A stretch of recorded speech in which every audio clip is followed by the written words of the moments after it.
Welcome to Secrets of Shred Guitar. I'm Dave Celentano.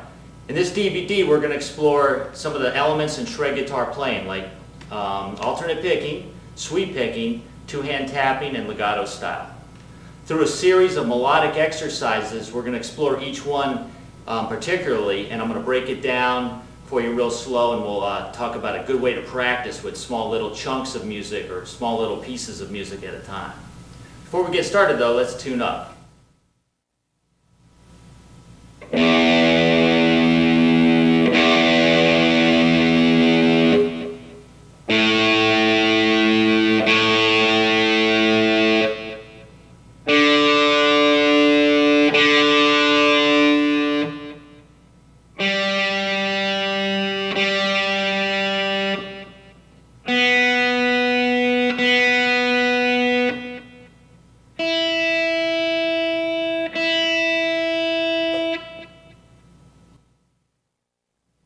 Good way to practice is to break pieces of music, especially long pieces of music, down into small little chunks. I call them micro exercises.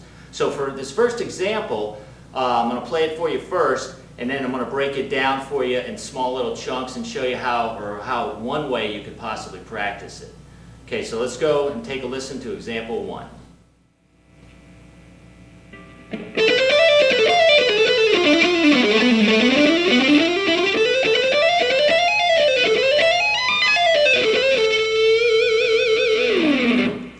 So in that exercise, for example, we could break down the first section into a 4-note little exercise like this. And on the picking end, we want to alternate pick, so we're starting with a down followed by an up, down, up. And just work on that little chunk and get that nice and comfortable. What I like to do too is do it slow, or half speed, and then double speed it. So,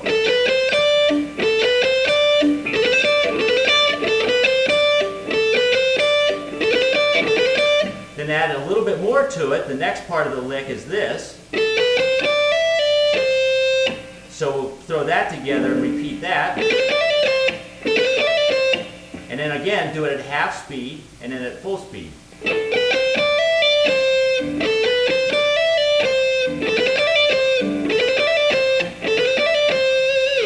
Okay, moving on to the next part, we've got another lick that's like this. And again, that one slowly and then fast.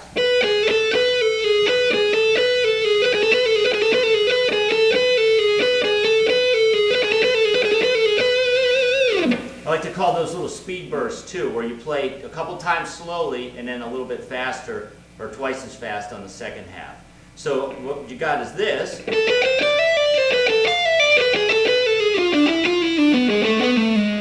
Up to that point. Then you got a series of ascending, 6-note ascending lines like this. And again, if we can practice that slowly, you got this.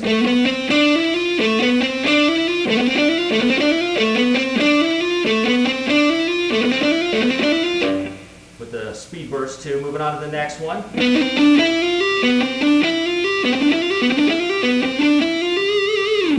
Next one. This one's tricky because we got to switch finger patterns. We were using fingers 1, 3, and 4 on the pair of strings, and then 1, 2, and 4 on the next for the next lick on the same pair of strings. On the third and second strings, however, we're using fingers 1, 2, and 4, followed by 1, 3, and 4. So that could be a little more challenging since you have to switch fingering on the fly. Let's try that again. Here we go.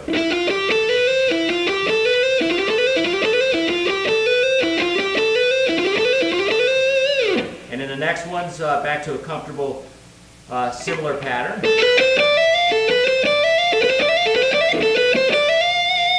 Okay, now we got this so far. It's always nice to work on a chunk of the lick and then back up and try to assemble what you've got so far before you try to play the whole entire lick. So this is what we got slowly.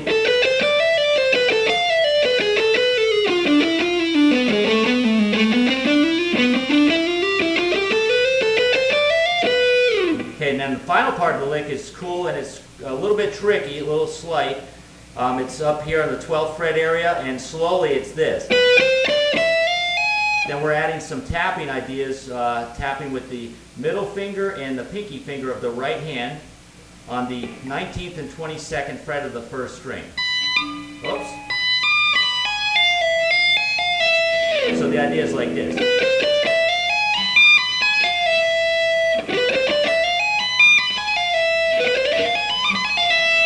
And then coming back down, I hammer on the 4th finger on the 2nd string, 15th fret. Call that a hammer on from nowhere.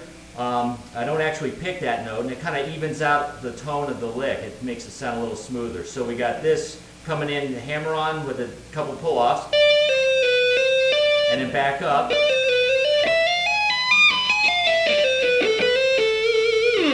So the first part of that last lick is. Then the second half is the hammer on from nowhere.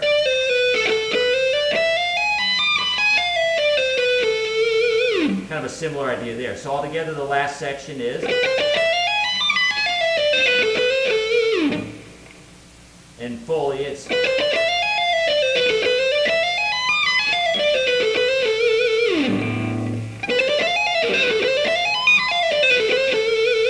Altogether the whole lick assembled slowly is this.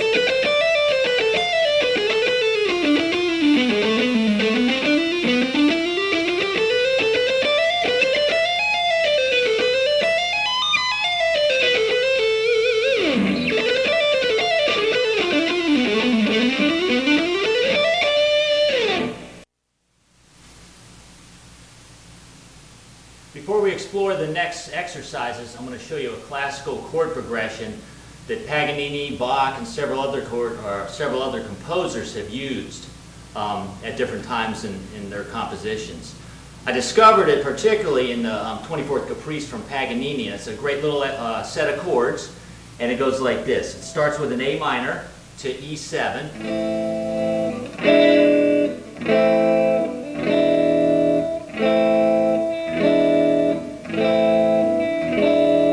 Basically, you play those each chord for 2 beats or 4 beats, depending on how many, what your piece of music is. I'll explain a little bit more of that as we do the exercises that we're going to play the leads over, or the leads with in a few minutes. The next section of the chord progression goes like this. A to D minor, to G major, C major, F major, B diminished, E7, and then A minor. So all together, the thing sounds like this.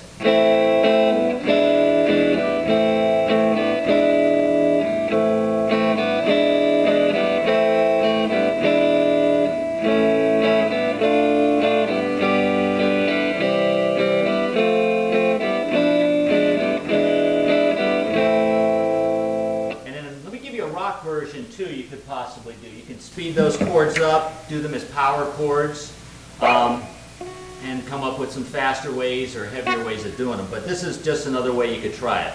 How about this?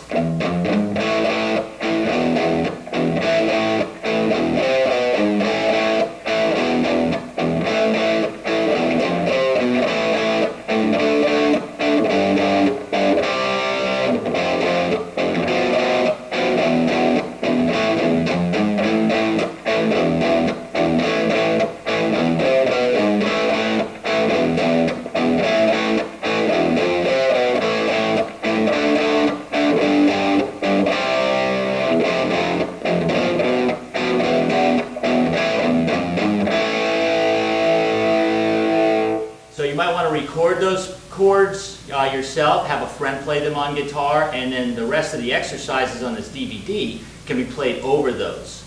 And we'll talk more about that in a few seconds. So let's go ahead and move on to the next example.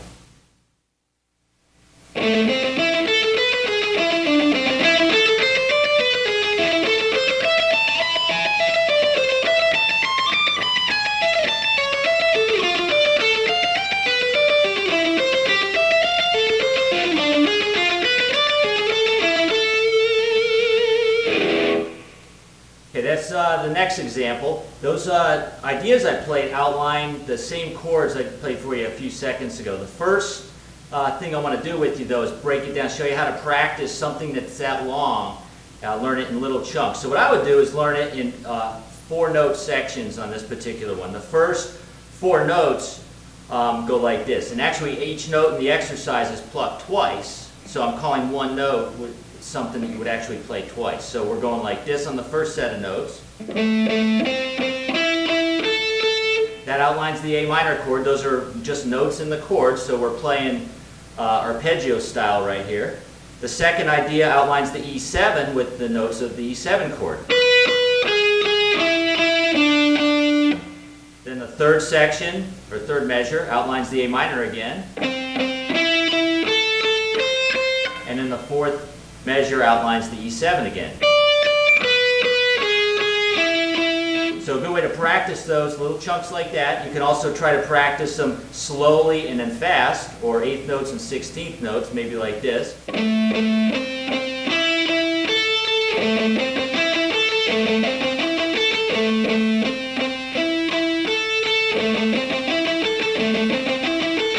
then try the next measure just the same way.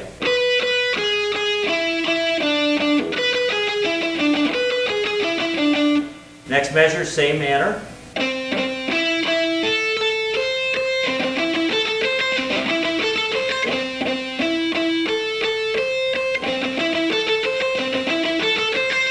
And the fourth measure could be the same way.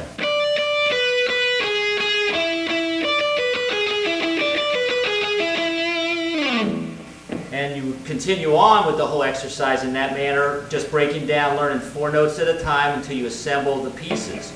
So here's the whole thing real slow for you.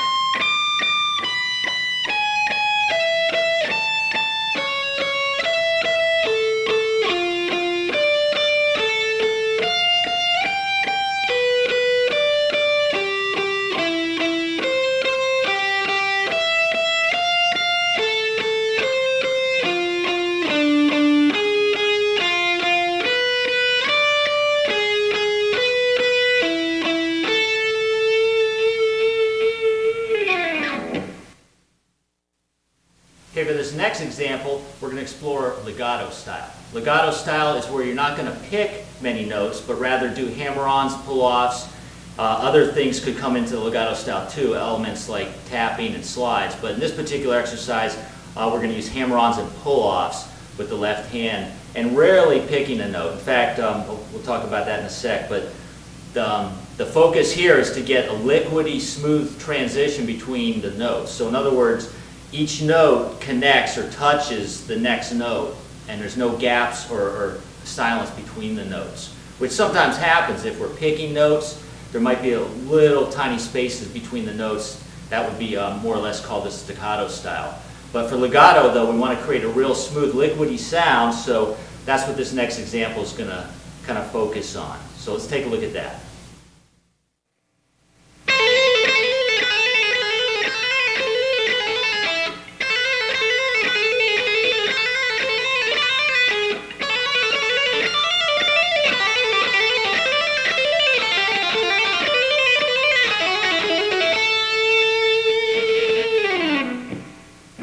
Okay, so for that example, we're doing a legato style like I mentioned.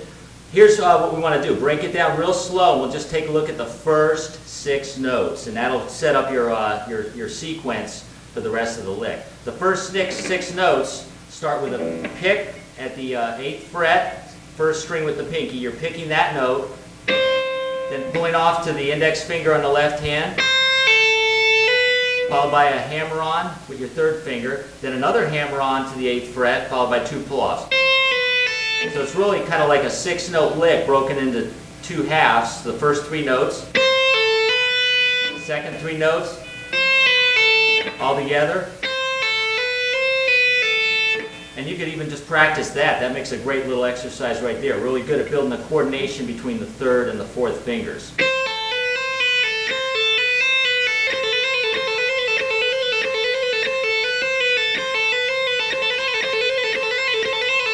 And then the second one, you'll do the same thing. Break it down slow, figure out what the notes are.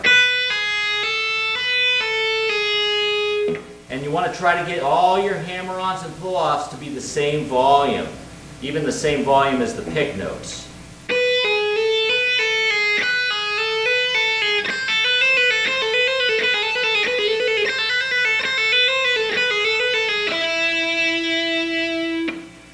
Okay, so if we string them together slowly, we got this idea right here.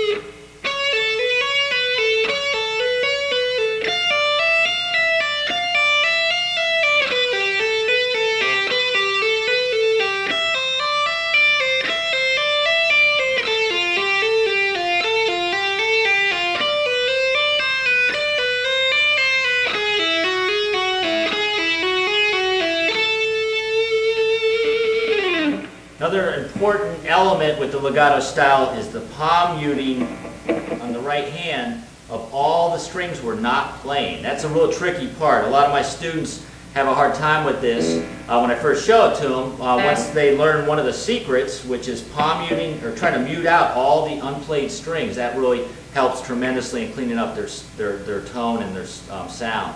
So if I was to not palm mute as I played that, you'd hear a lot of extra noise for it like this.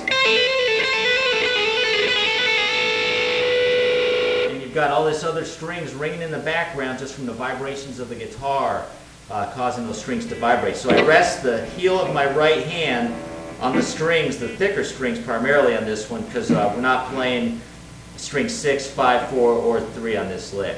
So palm muting the strings, the unplayed strings, is a real important part of legato style. Okay. Another cool thing about this lick, you could actually play it several different ways. You could even pick every single note if you like, or you could tap the notes. For the tapping part, you might want to tap the 8th fret with your index finger in your right hand, and then just basically substitute your pinky, get rid of your pinky finger, and then use your index finger on the right hand in place of that. So that lick, tapping wise, could sound like this.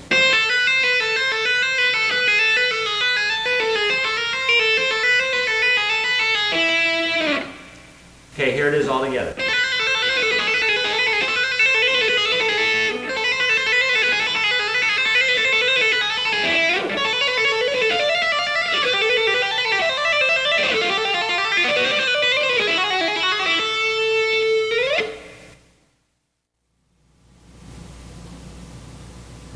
this next example, we're going to explore some more hammer-ons and pull-offs, a little bit of the legato style, and a pedal point concept, where you've got a note that reoccurs between changing other changing notes. Best way to understand it is to go ahead and take a look at the example. So let me go ahead and play it for you, and then we'll break it down.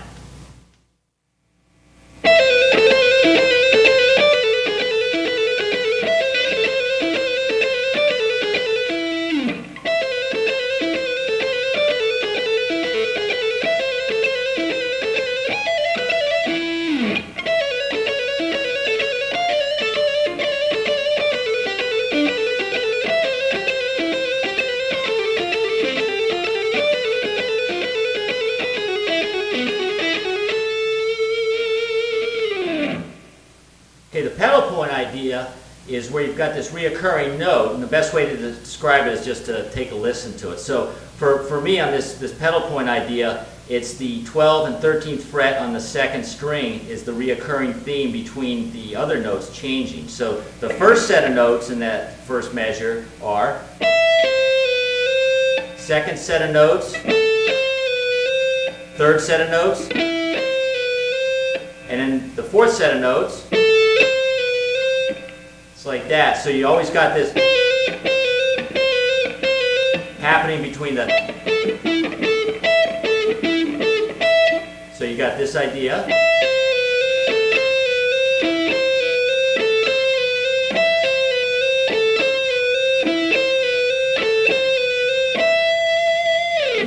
And a good way to practice those, like we were mentioning earlier, is to do the little micro exercises, break them down into tiny little fragments. And then also do the speed bursts with them too, where you're practicing it 2 times, playing it 2 times slowly, and then a third time twice as fast. So if we try the first set of 4 notes, they'll be like this.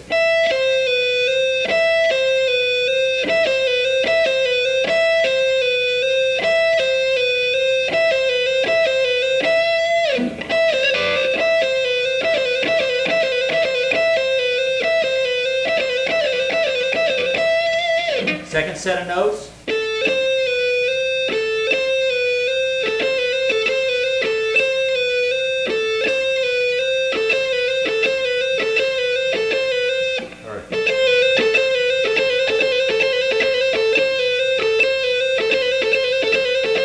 Third set of notes.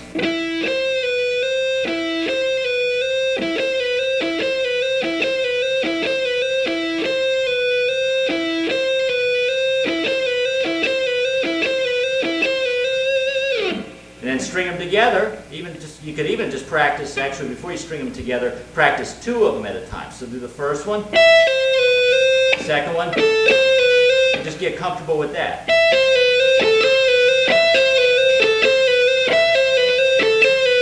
And then add the third one, and then back to the fourth one, which is the same as the second one.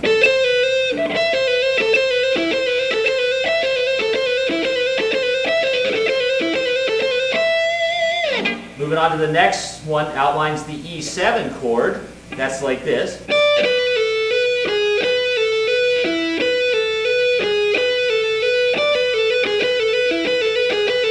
And break that down into the little micro exercises. The first one is this.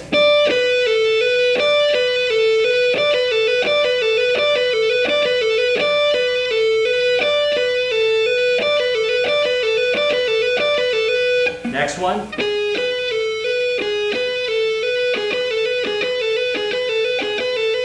Next one.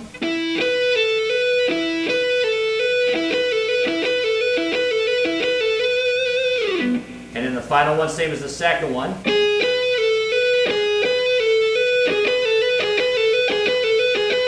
String them together.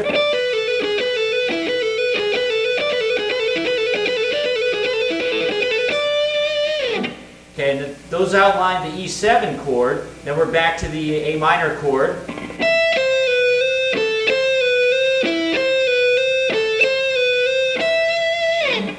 And then the next one after that is the E7 way up here. And that one's a cool one to practice too, breaking it down. All these different combinations of your second finger, third finger, and fourth fingers are real good workouts. because the coordination between the third and fourth fingers tends to be a little weak on most players. So these really focus in on that and call you to spend some extra time developing them.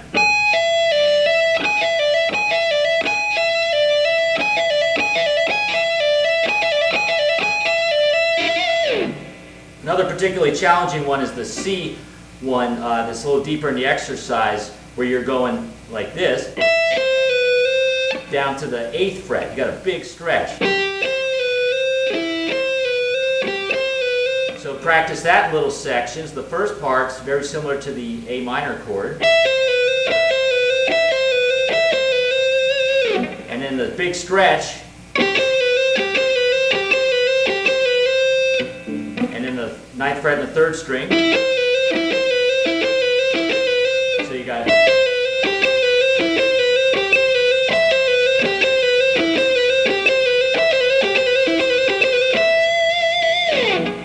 and that's that. So let's go ahead and try to put it together real slow for you, and then we'll see what it sounds like.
Remember, these exercises just to introduce you to some of the elements and techniques using the shred guitar style.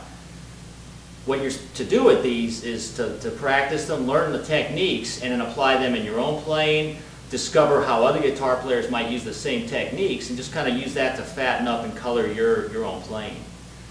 Now let's go ahead and explore the next exercise, which checks out sweep picking a little bit. Here we go.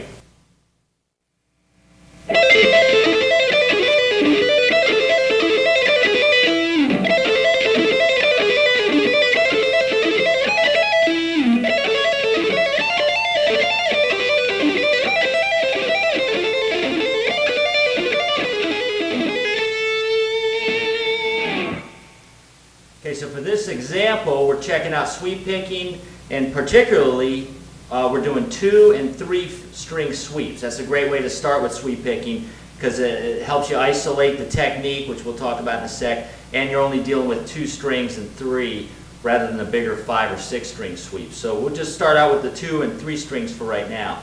Okay, the idea with that lick is actually kind of 2 put together. So I'm going to break it down for you. And I take that lick and I just apply it to all the arpeggios in the rest of the exercise. So the first measure will describe everything we need to learn for it. The first 6 notes are, and then the latter 6 notes are. So starting with the first 6, we've got this an upstroke followed by a pull-off. Then here's where the sweep comes in. I do a 2-string sweep. A down on the 2nd string, 10th fret, and a down on the 1st string, 8th fret. So it goes. And then follow that with a hammer-on pull-off. So it's. And a great way to practice that is just to slow it down and repeat that over and over again. I can do a little better. Here we go.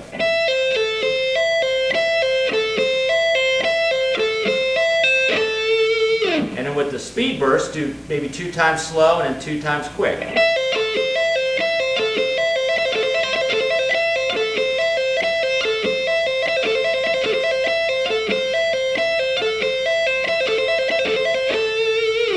mean by slow and fast is I'm not just randomly playing it faster, I'm actually double timing it. So practice with a metronome, which is real important. I'm doing eighth note triplets on the first half when I do it slow, and then on the speeded up part I'm doing 16th note triplets. So in other words, I'm playing 3 notes per beat, then I'm playing 6 notes per beat. I'll try to tap my foot and maybe you can get an idea for what we're doing with that. So it's 3, then 6. So it's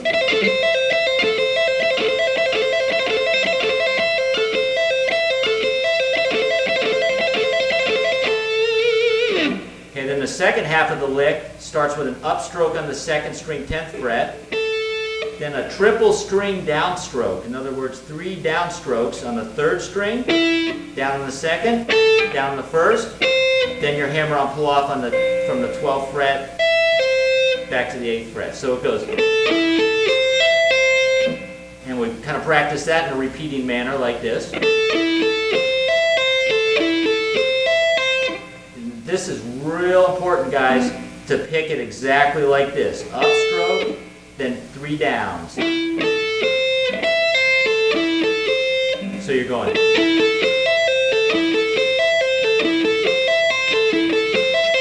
And then with the speed burst, we're going to do the slow version, fast version.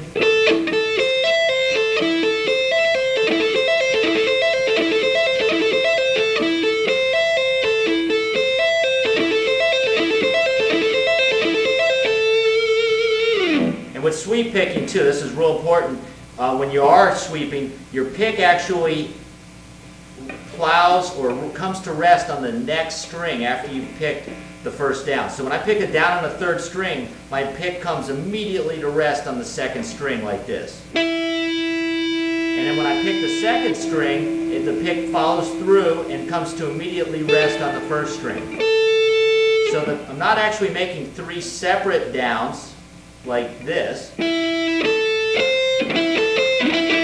See a lot of guitarists doing that when they try to sweep. It's actually just one big fat downstroke. Where your pick, it's almost like you're strumming the strings or strumming a chord in slow motion.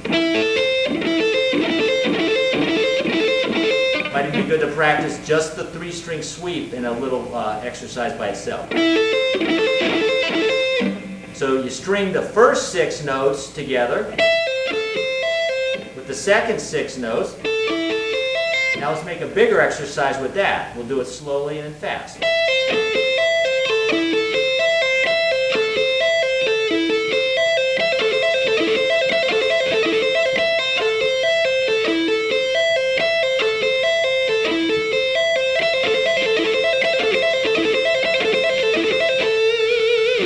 Then you'll take that same idea of practice and apply it to the next chord. The one we just did was the A minor. The next one's E7. So you do the same thing. This one really great workout for your 3rd, 4th, and 3rd and 4th fingers like this.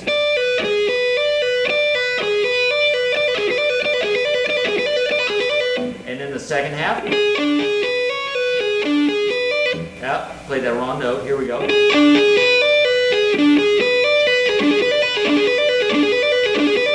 String them together.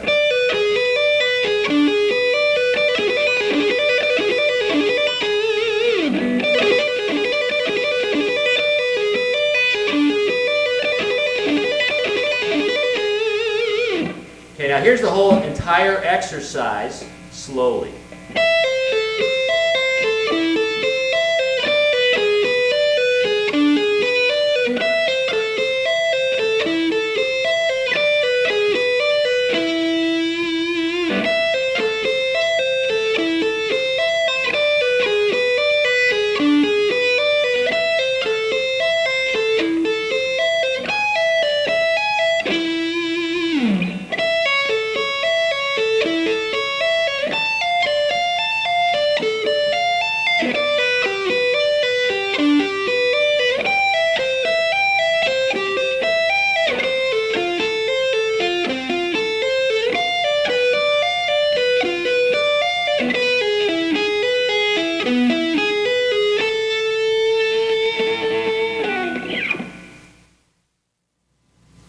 Now we're going to explore some finger tapping. I'm going to start with an exercise that uses just the index finger on the right hand, and it's going to be arpeggios laid out on just one string, the high E string. So this, although it sounds pretty simple, it's a very impressive little piece. Let me go ahead and play it for you, and then we'll break it down.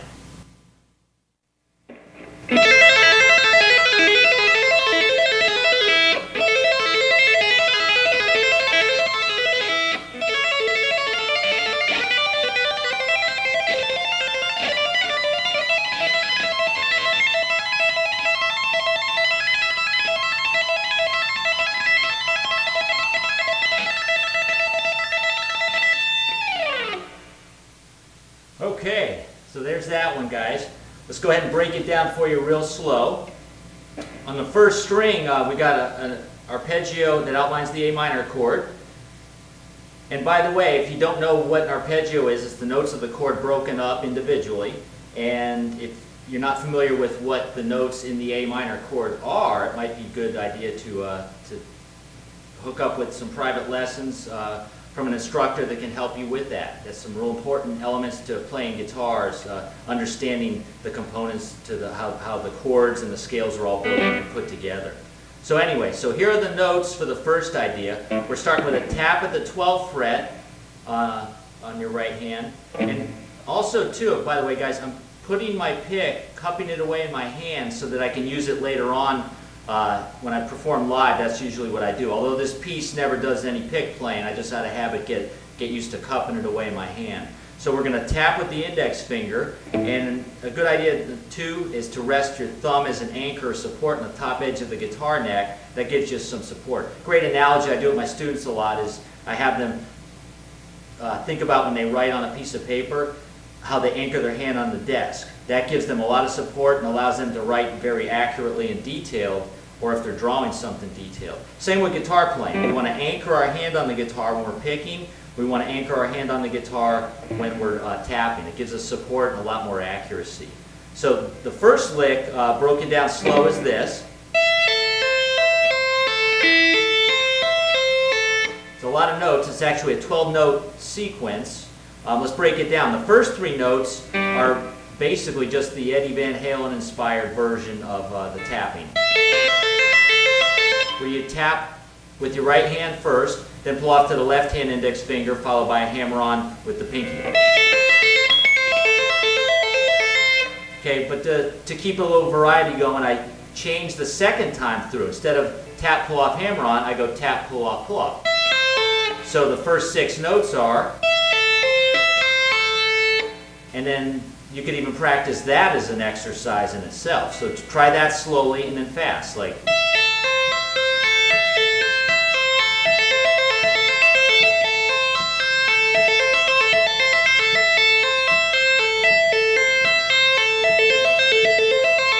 And then the latter half of the exercise starts with a pull off from your index finger in your left hand,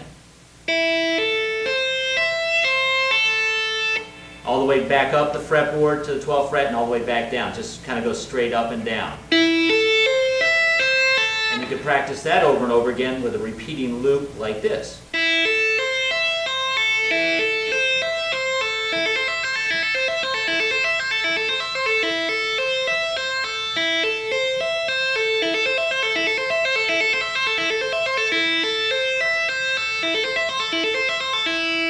And put them both together, you've got this.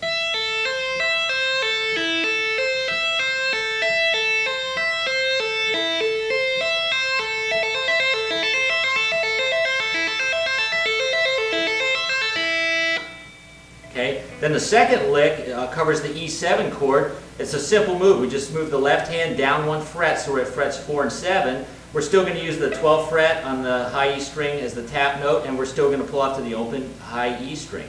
This lick's the same melodic shape or contour, just a different set of a couple different notes. It goes like this. So you put them together.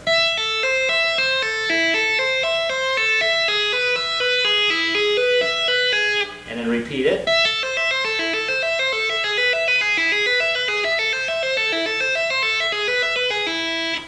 Do that a few times. Then the second half of the whole exercise, I stop pulling off to the open string and I just take the first 6 notes of the sequence we just did and I adjust it to an A major arpeggio, which is an A, C sharp, and E note. And then I'm going to do this idea with it.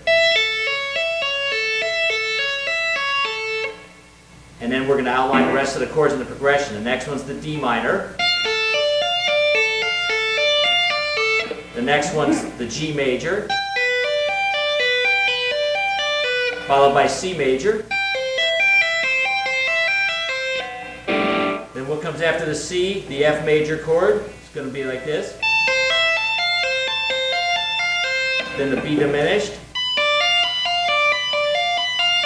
Then the E7 or E major. And then the A minor.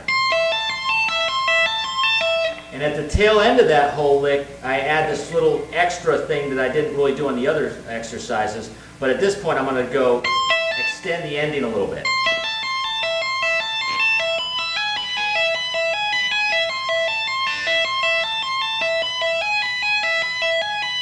Then I do each one once.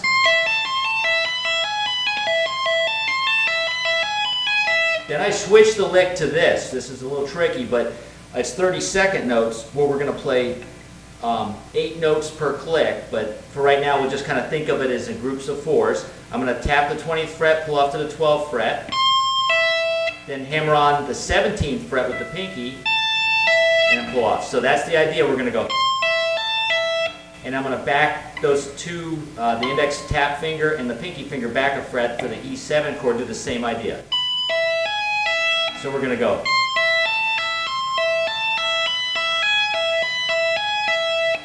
And one time each.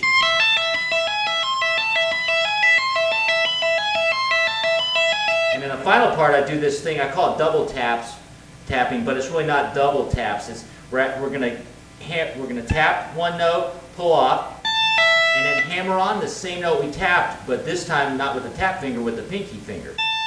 And we're going to try to pull each of those 2 fingers out of the way so that the next finger can come down in time on that same note in the same string, like this.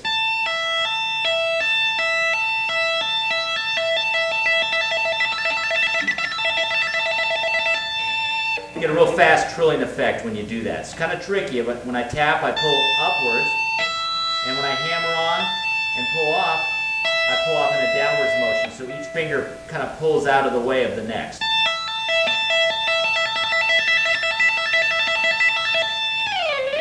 Okay, here's the whole example slowly.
Since that's all on one string and it's tapped, it's an easy idea to move to another string and play the exact same frets. It's going to be in a different key with a different set of chords and notes, but it's exactly the same frets. So if I move that same lick to the second string, it would sound like this.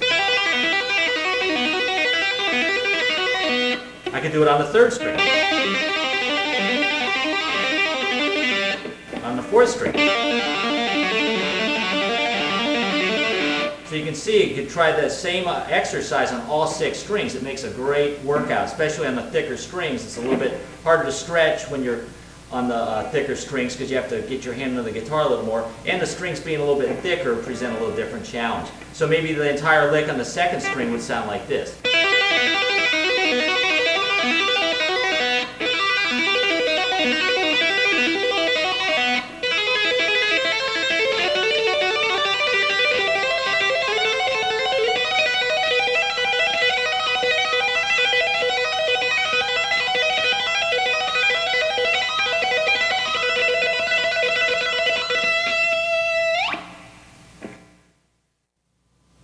then for this final example, we're going to explore multi-finger tapping. That's where you're going to use more than one finger on the right hand to tap on the fretboard. It's kind of like playing the keyboard style. But let's go ahead and I'll play the example for you and we'll break it down and talk about it. So here we go.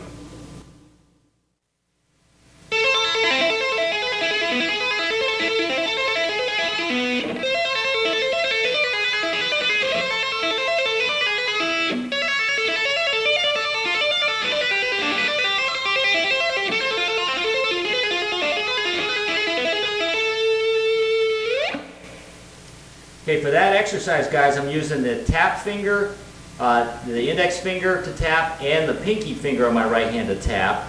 And we're outlining the notes of the A minor chord on the third string. So this particular lick right here, slowly is this.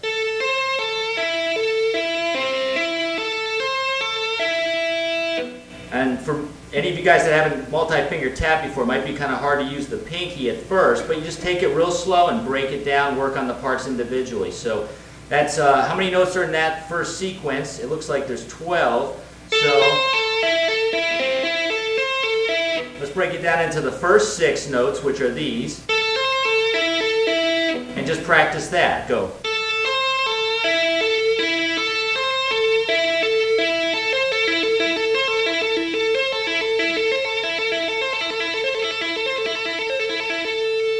And then the second 6 notes after goes, starts with a pull off from the pinky finger to the index finger in the left hand. Straight up and straight back down on that string. So the first part, you got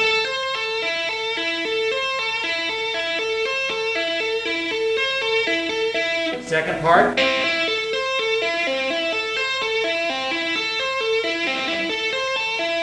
Put them together.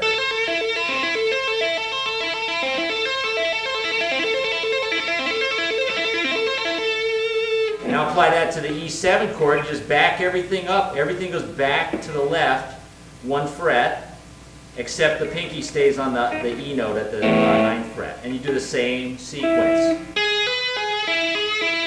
And then you got the first half practice. Latter half.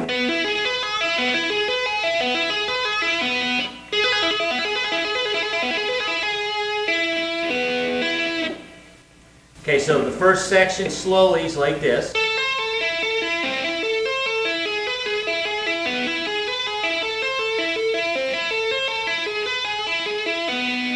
Then we're going to move to the first string and outline the notes of A minor. Again, this time it's going to be different frets. We're 13 and 17 on the right hand, and then holding frets 10 and 5 with the left hand. Again, some of these stretches might be big for you. Just kind of ease into them. Or if the stretching is a little too far and you want to work on this technique, you might want to try moving further up the fretboard and just playing it over a different chord. Like you could even do like a D minor chord up here, frets 10, 15, 18, and 22 for instance.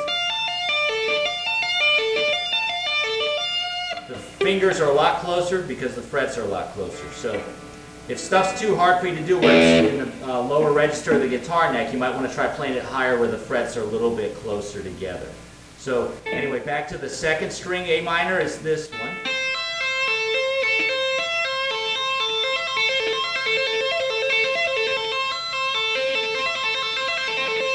And then the second half of it. And by the way, when you're tapping with multi-fingers, it's very challenging to prevent the other strings from ringing because we can't palm mute with our right hand. The right hand's used as fretting devices up here on the neck. So we've got to somehow mute those other strings. Usually what I try to do is mute with my second and third fingers of my left hand, slightly dampening the strings while I'm tapping. So here's the second part. And then the E7. Okay, then put that together.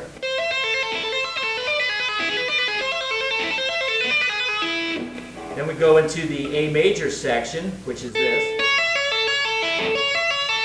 D minor.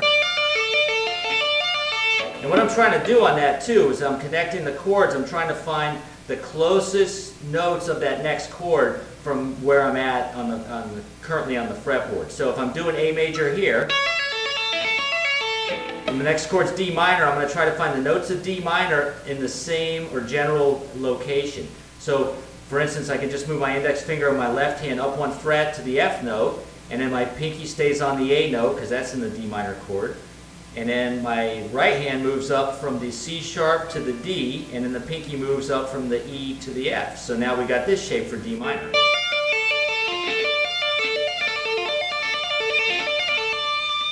And then I try to connect to my next chord, which is G, to C major. Then I jump strings over to the 3rd string again for F major, B diminished, E7 or E, and then resolve back to the A, or A minor. So the whole thing slowly is this.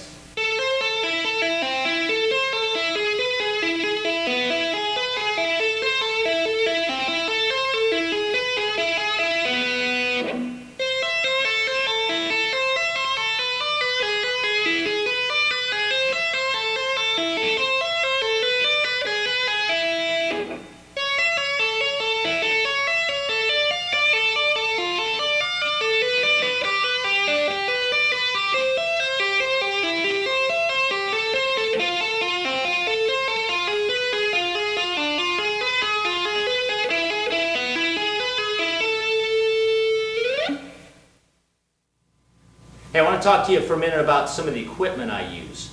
I use these little Fender or Jim Dunlop Jazz 3 picks, the little red ones. They're real thick. They got a nice little point, so it strikes the string very efficiently and precisely. My strings are GHS light gauge 10 to 46. I've got my action set up fairly low. I do have big kind of jumbo frets that stick up high, so although my fretboard's not scalloped, it has that type of feel slightly because the frets are high. I've got my strings lowered pretty low to the frets though, so when I tap and pick, it's very easy to press down on the strings. Because of that low action though, I've got to pick softly and play generally kind of lightly. If I play too hard or pick too hard, the strings fret out against the frets and they rattle and they make some unwanted noises. So part of the dilemma with playing in the shred style and having lower action and a lot of the distortion is trying to keep that clean tone and playing as light or as softly as you can with the pick. Okay, also too with my amp, I brought in a little Fender or a Roland Cube amp, and I've got the setting set on a heavy metal setting. Gives a lot of sustain and distortion, but it also produces a lot of pick noise. So that's another thing too that a lot of shred guitarists try to eliminate is some of the clicky sound of the pick hitting the string. That's where if you tap or you're doing legato style, you wouldn't hear any of that because there wouldn't be any pick attack except when you do hit the string. So if you're a player that likes to pick a lot of notes, sometimes that click might get annoying. One way I've found to clean it up is on my back pickup tends to produce most of the clicking noise. But if I use the front pickup, it creates more of a liquidy, creamier tone. Still hear a little bit of the pick attack, but that's something that's inherent in that style, but you can work on it to eliminate, or not necessarily eliminate, but cut back on quite a bit of it. Just try to pick with the tippy tip of the pick, less pick hitting the string the better. And I also combine elements of the legato style too, so it's not all clicking and picking sound. Okay, so from that point of view, just kind of work on your playing and sharpen up the tone and your picking, and that'll be the right way to go.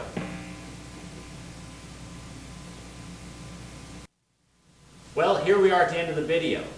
I hope these ideas are inspiring and motivating for you. If you like these ideas and want to further educate yourself in them, I've got a book version of this DVD called Secrets of Shred Guitar. Comes with a CD, and it's got a lot more material in it that I'm sure you'll dig. Also, most of this music was inspired from Bach, Mozart, and Paganini, so I encourage you to look up those composers and some of their music and apply that to the electric guitar.